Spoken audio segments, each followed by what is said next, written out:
Hello there, Facebook friends and family. Coming to you from a pretty gloomy, cold day here in Sedona. And today's topic is also a bit gloomy and cold. So as I was shuffling the cards a little while ago before I went into meditation, I was thinking about some of the different cards, and what my first thought was, I really want to get a different card. I want to get a card that I haven't pulled before and talk about something new. And then I thought about a few cards that I was like, oh, no, I don't want that card. Oh, no, I don't want that card. And then I was like, Dawn, just shuffle, pull a card, go into meditation. You'll figure this stuff out. Hey, Janana, hi, welcome. So, so the card I pulled is kind of a rough one. And so I'm going to show it, and then I want to tune in to myself and notice what makes sense for me to talk about, because there are many ways I can talk about this. And I want to be sure to find some ways to share strategies for overcoming this type of energy. So let's have a look here. Hi. Let's have a look here at the card. And this card is the 10 of Wands, or the 10 of Fire, and it's called Oppression. And you can see there's this king, he's crowned king guy at the top of what looks like the mouth of a well or a pit. And it looks like he shoved this, it's hard to tell if it's a man or a woman, it's kind of neutral. Shoved this person into, or maybe had his men or something, shoved this person into this well or this pit. And there they are, kind of twangled up, upside down, limbs akimbo, trapped and tied up in all of these red staves, these wands. So what could this mean? Well, we know that the number 10 is an indicator of like an overabundance. It's almost like too much of that suit, whatever that suit is, too much of that. And the wands are fire, energy, creativity. And yet we have this word called oppression. So and this poor person looks like they have no access to be able to control their circumstances or command their reality. They're being oppressed by a dominator figure at the top, someone dominating the situation. So the first thing that comes to mind for me now to ask you, and many things came through as I was meditating on this, is where in your life do you feel creatively oppressed? Because wands relate to creativity, things, ideas, inspirations, things that we want to bring forward. So it's not just art. It could be any creative notion. And it's also about sexuality, because, of course, sexual relations can bring about new life. And they can also inspire us deeply. When we have intensely pleasurable sex, it inspires us. So, there's a quote on I'm recording this on my phone, but my computer's right there. And I shared a little while ago, a couple hours ago, I think, this quote from I saw on my feed, and I reshared it. And so I want to weave this quote in and see where this goes. So the things you are passionate about are not random, they are your calling. The things that you are passionate about are not random, they are your calling. So the reason why I'm tying this in is because this word passion is a word that can be associated with wands. And so when we are not activating our passions in our lives, what happens is all this energy builds up, but we're not moving the energy in the direction of our passions, and it can feel very oppressive.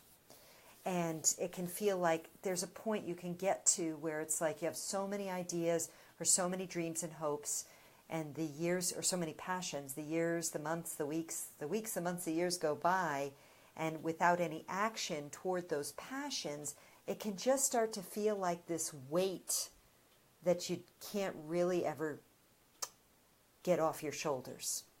So, hey there, Terry, welcome. We're talking about the card called Ten of Wands, and in this deck it's referred to as oppression. So I'm talking about when we feel oppressed creatively to start, when our passions feel oppressed. And there are a lot of ways right now in the world where it could feel very easily, where it's easy to feel creatively oppressed. One of the ways is when you have the golden handcuffs, when you have a job that's giving you insurance and paying the bills. It can feel very, it's secure.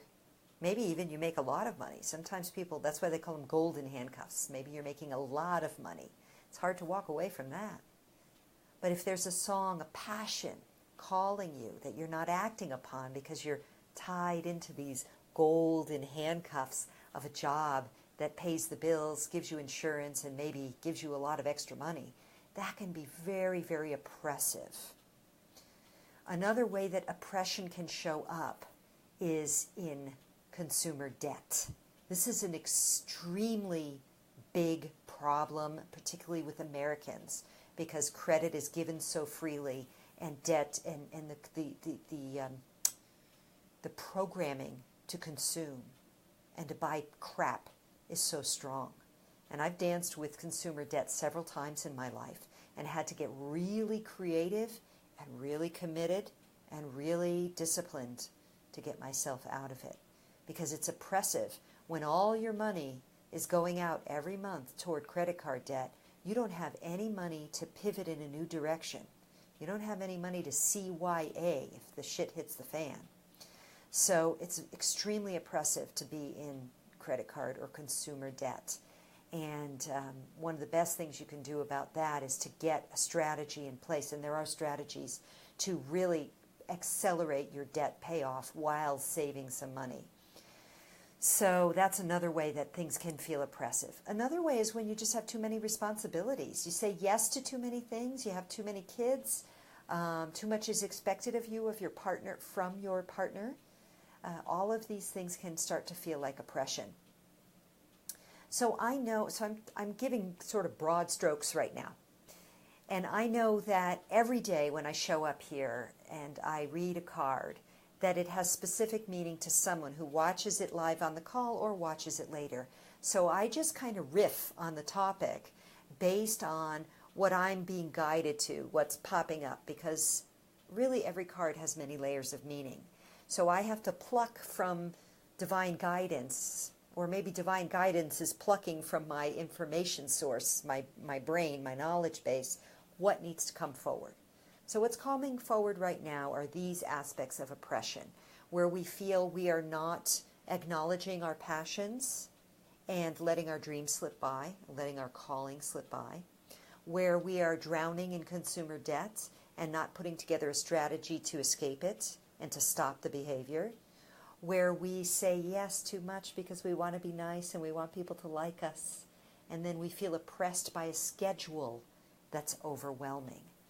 And none of these things are supportive to our actual divine nature, nor are they supportive to us getting on our mission or our calling.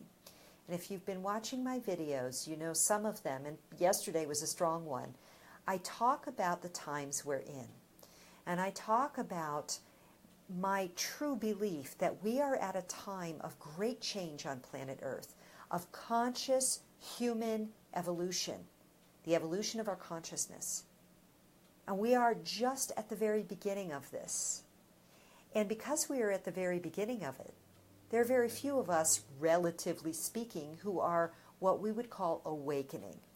And those of us who are often being called via passion to something totally different, a healing modality, becoming a teacher, a mentor, a guide, a spiritual, a psychic, again, a healer, someone who is in service to humanity in some way.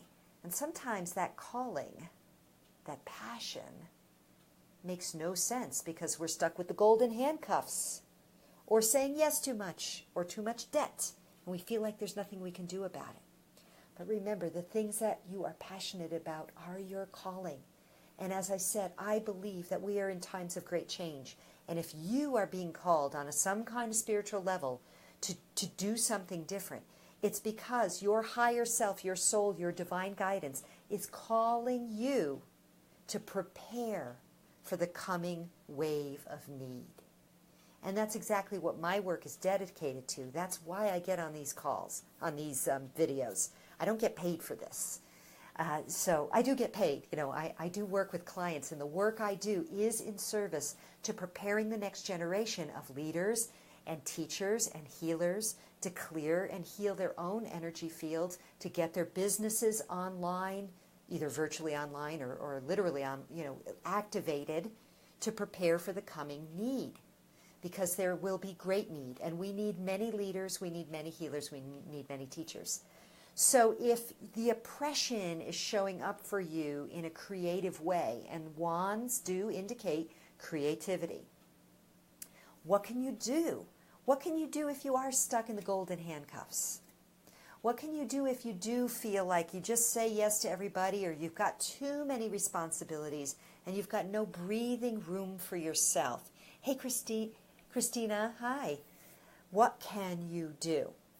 So, hi, Stuart. Good to have you here, both of you.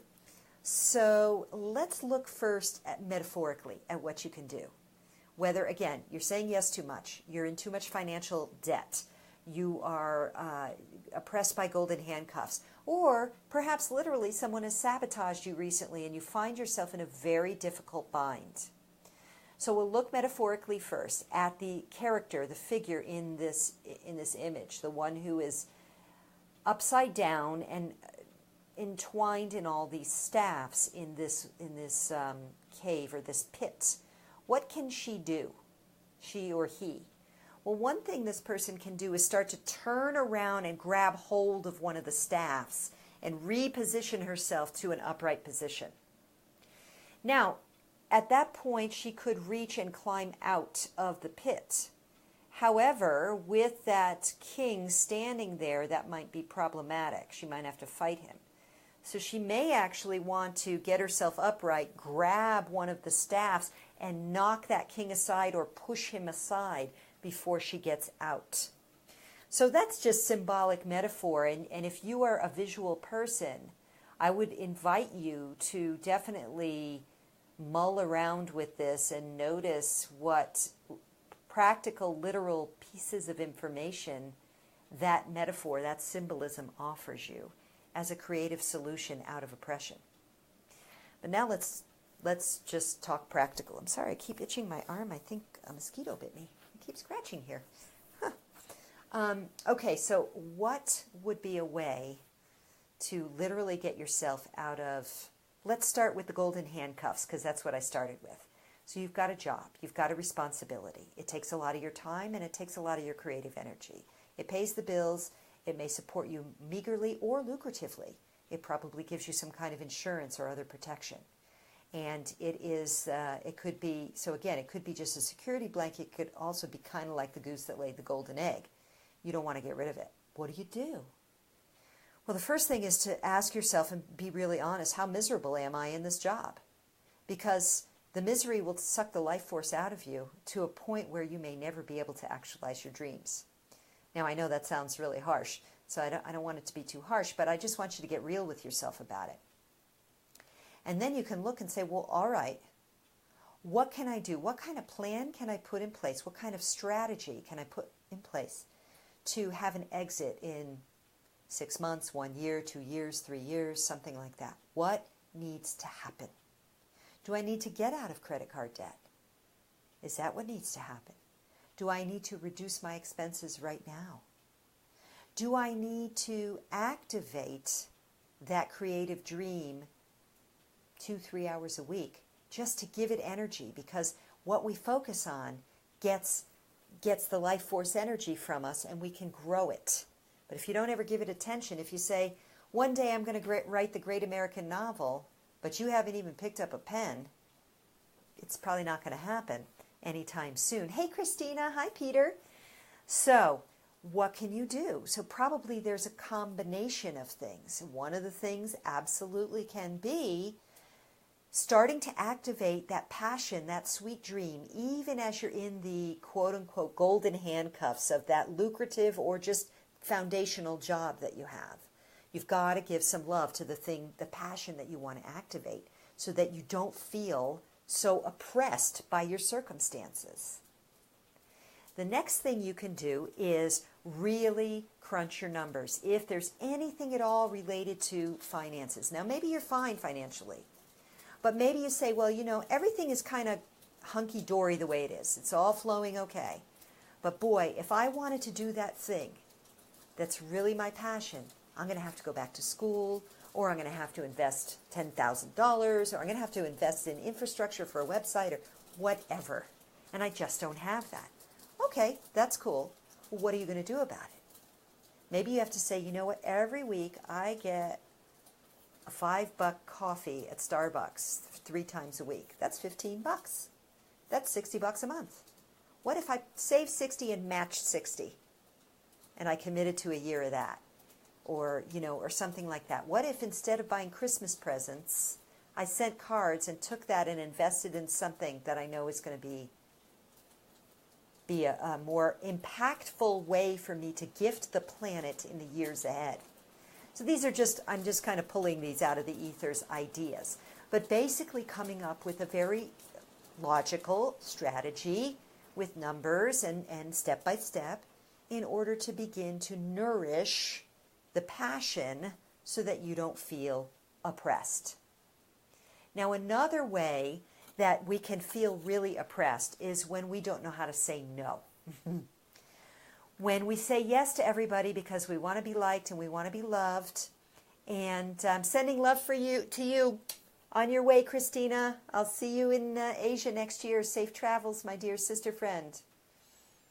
So when we say yes to too many things and we don't give ourselves space for stillness, then we don't give ourselves space to allow creative inspiration to bubble up.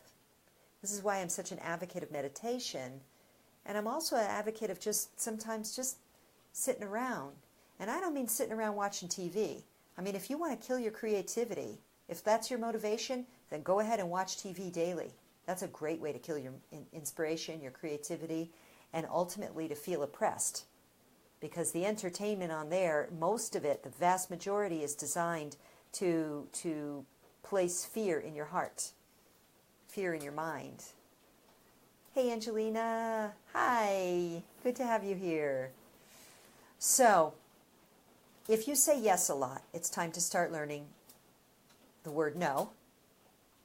And it's time to start honoring your own need to just have some downtime, some privacy, some time that's not scheduled in order to let the muse inspire and bring forth something that inspires your creativity.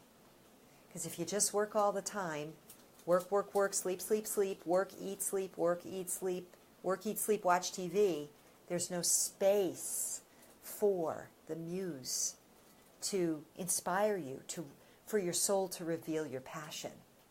So starting to say no, starting to carve out time in your schedule that's just for you, these are really, really important things to do. And they are really a way of sort of flipping yourself right side up, grabbing one of these wands and sort of levering yourself out of this pit of oppression. So giving yourself space.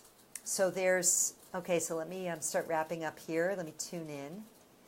So remember the quote I said at the beginning, that your passions are your calling. I forgot exactly what that is, but those things that are your passion, they aren't random. They're your calling.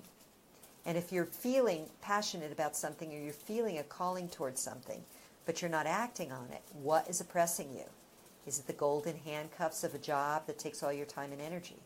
Is it family or friends that you have a hard time saying no to that's taking all your time and energy? Is it consumer debts that's sucking away all your money? Whatever it is, now is the time to make a strategic, carefully laid out plan and act on it on a daily basis. Get yourself out of debt. Give yourself the time you need to have space where nothing is scheduled. There's no agenda, just you with yourself to open up the space for creativity to emerge. Hey, Claudia. Yes, it's good to have you here too, my dear sister friend. So thanks for all the love. Yay. Thanks for the love, Angelina. So learning how to honor our need to have space without justification, without excuse, without agenda, to just say, I'm taking 2 days, 2 mornings a week for 2 hours each, and I'm not doing anything. I can decide then what I want to do. Maybe I'll meditate. Maybe I'll draw in my journal. Maybe I'll do tarot cards. Maybe I'll read. Maybe I'll look into this passion of mine that I would like to breathe some life into. Whatever it is, giving yourself permission to do that is really, really key. Okay, so our card today was oppression. And so we explored a few possible ways that oppression may be impinging on your passions and what to do about it. So as always, I request that you share with me a relevant comment, some love, some thumbs up, which many of you have today. Thank you, thank you. I also request that if you know someone who would benefit from this message, please, by all means, share this. Share it privately, share it on your Facebook page, share it with friends or in a group, because my goal is to get these messages out there. As I said at the beginning, I truly believe that we are at a time of great change on planet Earth. We need all the healers, helpers, leaders, and teachers to heal and empower themselves fully and completely so they are ready, all hands and hearts on deck, for the coming wave of need. And it is my commitment, both in my business and in my complementary services like this, to prepare the next generation of leaders to be ready for the changes ahead. So with much love, much blessings, I say have a beautiful day and get yourself free of any oppression that might be holding you back right now. Mwah. Until soon. Thank you for the love.